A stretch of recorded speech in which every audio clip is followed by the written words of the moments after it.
What's up, you guys? It's Ben. So for today's video, I wanted to show you my figures for the month of June.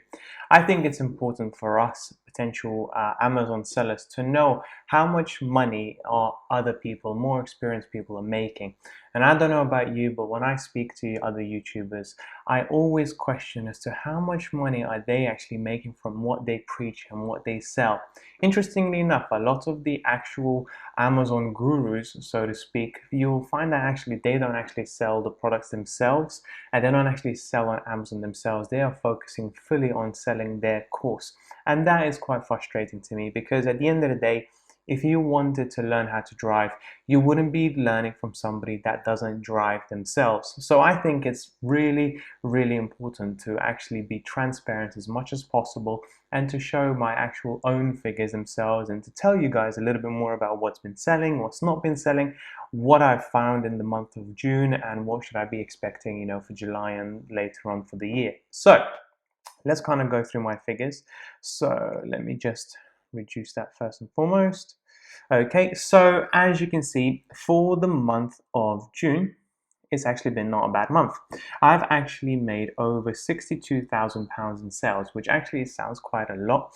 And well, it is for some of us. And the target for me actually was only £50,000 for the month of June. And the reason why is because a lot of products since the beginning of the virus that we are experiencing at the moment have actually been out of stock. So I was really pleasantly surprised to know that I actually been making way over the 50 grand target.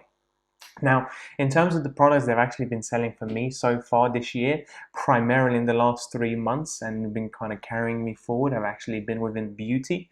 There have been a few products within beauty that have been selling tremendously well because a lot of people are just not interested in going to like some Boots or other potential retail stores of buying that product, so they'd rather just do it online because of the convenience and safety during these times. The second niche kind of that I've been selling really well is actually health and personal care, as well as home and kitchen. So products that utensils, all these sort of things within that you would find in your kitchen. Most people, well, they couldn't buy it anywhere else because the majority of the stores have actually been closed. So we found a big increase in demand for those products as well. And then last but not least, kind of obvious one as well, is actually toys and games, because everybody has been let away from school. Everybody had to stay at home, and children can really go and test your patience. So we realized that parents have started buying a lot of our toys and games a lot more as well than they usually do. They've actually been selling more toys and games so far in the month of May and June, more so than we did back in last year's Christmas, which is very surprising and pleasantly surprising, I have to say. Now, some of the niches that haven't been selling well is number one, that completely fell off a cliff, is actually travel. We've got two products that are currently selling in travel niche, and given that there's been restrictions around travel in Europe and worldwide in general, that has completely fallen off a cliff, which is not great. But at the end of the day, these things do happen, and which is why I think it's important to have many products selling on Amazon, not just one or two, because if something happens to one product, let's say you sold two products and they both happen to be in the travel industry, you're done pretty much. There is nothing else for you to do. You have to differentiate. You have to make sure to bring out multiple products because they all will sell at different levels throughout the year. And second niche that has not been too well for us has actually been within the stationery and office niche. That's basically all the sort of products that you would sell for your office. So when you go to work, various things that you would find, printers, various paper clips, notebooks, all these sort of things, they haven't been selling well for us either. And the reason why is because, my personal opinion is because a lot of the people are actually working from home at the moment, and therefore they do not need those sorts of stationery items that you would usually use in your office desk space when you go to work. So that's first. Now, what I also found is that actually, very annoyingly, over the last few months, where I found that UPS and just shipping in general has taken a lot longer. So you guys, if you do want to start buying a new product, try to do it as early as possible, because shipping times have increased tremendously. There's been massive delays, not just sending units to Amazon, but just UPS taking their time really to take those units out of the vessels and deliver them to Amazon as well. UPS has actually been my biggest pet peeve so far in the last couple of months because they've been really dragging their feet. Units that are supposed to be delivered within a month has now been taking over 2 months, which is very annoying. I found that DPD, FedEx, TNT are a little bit better because I don't think they have as much volume to deal with. But at the same time, I personally would highly recommend you guys, when you do speak to suppliers, try and ask them which services did they use and try and stay away from UPS for now, because I do believe they are the cheapest. Go for like DPD. Maybe they will be a little bit more pricier, but you do know that if they say the products are going to arrive within 5 weeks, 9 times out of 10 from my experience, that has been the case. So that's been so far, so 62,000 for the month of June, which has actually been better than the month of May, which is great.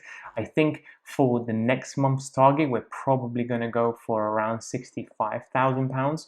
However, this is highly dependent on how many products we actually have selling, because right now what's been going on in the last few months is some products come in stock and then some of them come out of stock. So we can't actually increase the number of products that we're selling because so many have been going out of stock. And with the increased shipping times, it's really difficult to try and increase the amount of products you're selling. Now, next thing I wanted to do is just to kind of show you is just basically my average offer count and just in general my sort of let me just move that here. My product sales over the last sort of few months and last year really, and these are the sort of the main columns that I really focus on. First of all is obviously the product sales. I track that very closely, pretty much on a daily basis, and I want to increase that, and hopefully by the end of the year I will have £100,000 month, which would be amazing. And then the next thing that I really focus on is actually sessions, and that is basically what that means is unique amounts of users that look through your listings in total. Okay, so if somebody has clicked on your listing and then refreshed it and refreshed it again, it will only count as one. That metric is very important to me because I want the visibility of my products as much as possible. And as you can see, it's been 20,000, 19,000, 19,000, and the reason for that is because I haven't increased that because there's been reduction in the amount of products that I've been selling, because a lot of them have been selling out of stock.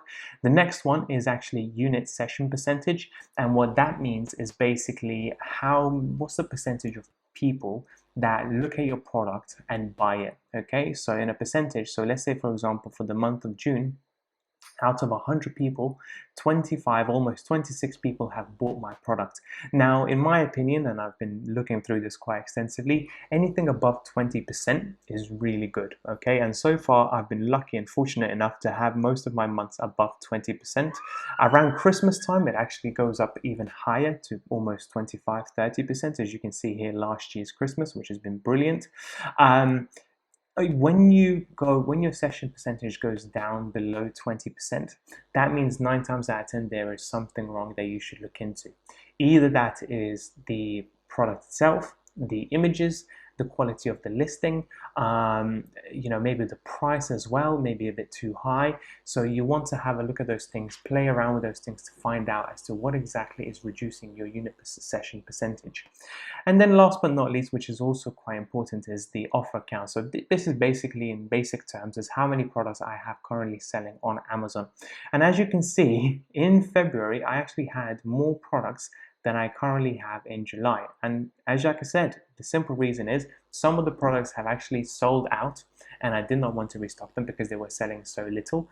And some products sold out and I have really, really struggled bringing them back onto Amazon in time. So it's just constantly being one product comes in, the other one comes out, one product comes in, the other one product comes out, and it can be quite frustrating because you're not selling to your full potential. But at the end of the day, that is quite a good problem to have because the demand for your products is so great, and it kind of is a testimony of how well we're doing our product research to continue to launch new products that continue to sell relatively well, which is great.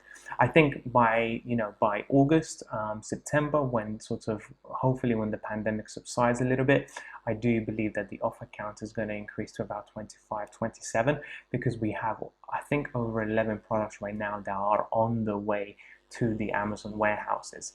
So that's it for today. As you can see, those are my figures, and like I said, I think it is quite important to know them, so you know who you're speaking to and how well they're doing. I think transparency is very key in this sort of business model, to be honest, which is why I really value YouTubers that actually show and real numbers of how actually much money they have been making themselves, for me to take any valuable advice from them. So if you and what I'll do now is every single month I will continue to do these sorts of videos, and just to kind of discuss the month in general, which niches have been selling, which niches have not been selling, and you know, because I do want to provide as much value for you guys as possible, and I think it is important to do so. So if you did like the video, please don't forget to like and comment, and if you would like to see more content around selling on Amazon, passive income, Amazon sort of drop shipping, as well as retail arbitrage, please don't forget to subscribe, and I'll see you soon. Thank you very much for watching. Goodbye.